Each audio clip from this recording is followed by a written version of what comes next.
Now, Ruben Amorim says Manchester United must focus on the future and forget the mistakes of the past, following Cristiano Ronaldo's comments that he cannot perform a miracle at Old Trafford. They travel to Spurs on Saturday. For more on that now, let's join Daniel Khan.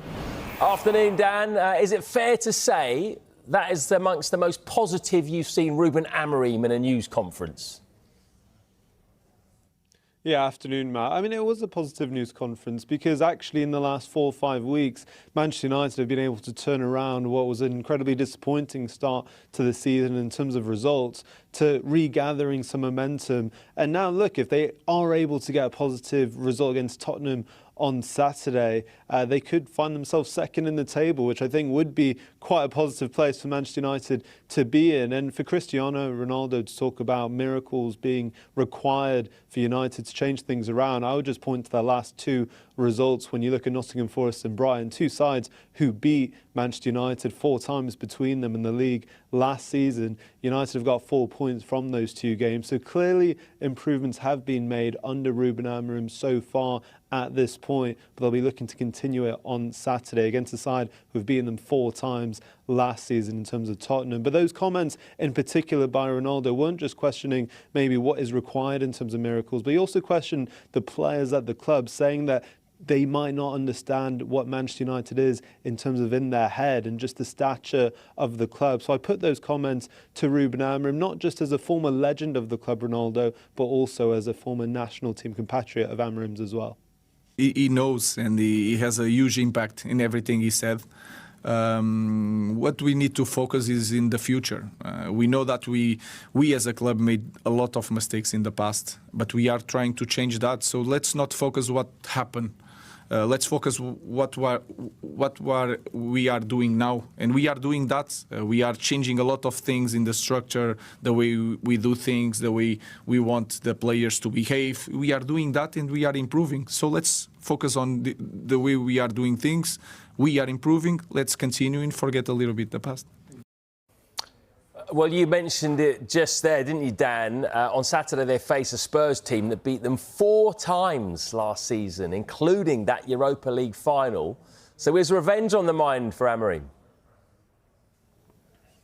Yeah, look, Ruben Amorim actually spoke last week, Matt, about, reflecting on his 1 year in charge of Manchester United and talked about how, that loss to Tottenham in that European final was absolutely crushing, really one of the lowest points of his tenure at United so far, with what was at stake, not just a trophy, but also the possibility of Champions League football. But actually, look, as a consequence of them not winning that final, they've had to reduce their squad size quite a lot in terms of not having those extra games. They've perhaps had more time, of course, on the training ground to work under Amorim as well, especially on his system and formation. So you do wonder, are they actually getting some advantages, maybe not of losing a final, but having that extra time? And again, I asked Ruben Amorim that question. I think his answer was pretty positive as well. It's not the fact of seeing the positive, it's using the positives. So any situation that you have in our life, you can look in the positive way or in the bad way. If you ask me, you prefer to be here with a cup in Champions League more money, more players, maybe. Of course, I will say yes, but the rest of his sort of first half season in charge, if you like. We talk a lot about the system. Jamie talks a lot about the system, as does everybody. Yeah. Does he coach that system and the way that it operates a lot? Yeah, I mean, he's quite structured in his training sessions in terms of the way he wants you to play, and most of the time, a lot of his sessions will be done in the shape. I think he's quite clever in the fact that he won't just put a session on just for the sake of it. A lot of it will be done in terms around structure, build up, how you want to defend, and he'll use those sessions. Obviously, last season, I was injured for quite a lot towards the end, but there was also a lot of games. So in terms of the train sessions, he will see that this season, with not being in Europe, as a chance to really drive those things home. You're going to get the counters out, Jamie. Yeah, see how we it just want to works. look at and put the system out. We've done this a lot with Manchester United because, as I say, they're one of the biggest clubs in the world. We analysed them, we watched them so much. But we're going to look at the team that played at the weekend. And when I look at this team, I actually probably look at that and think, that is Manchester United's best team. I don't think there's anyone really missing who would maybe come into that. So, again, we go back to the first game, your experience with the manager. So, your experience plus your own idea on how this play. What are the positives of this system under Ruben Amorim, and what are the negatives for you? Well, I mentioned earlier about there's not too many moving parts, so you're quite set in your shape. So in terms of when they're defending, they'll be defending in a low block.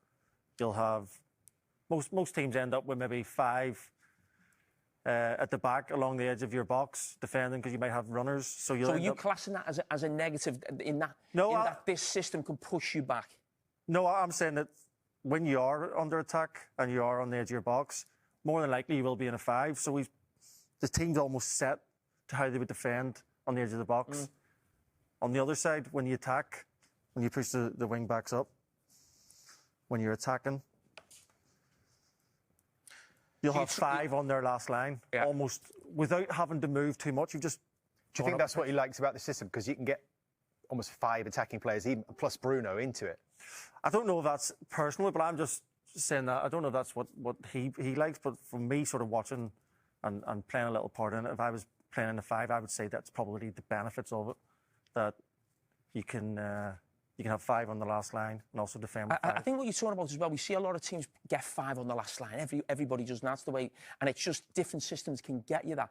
I think the problem with this system is that when you think about wing backs and think about the weekend, Ahmad, he's been getting questioned, he got caught out at the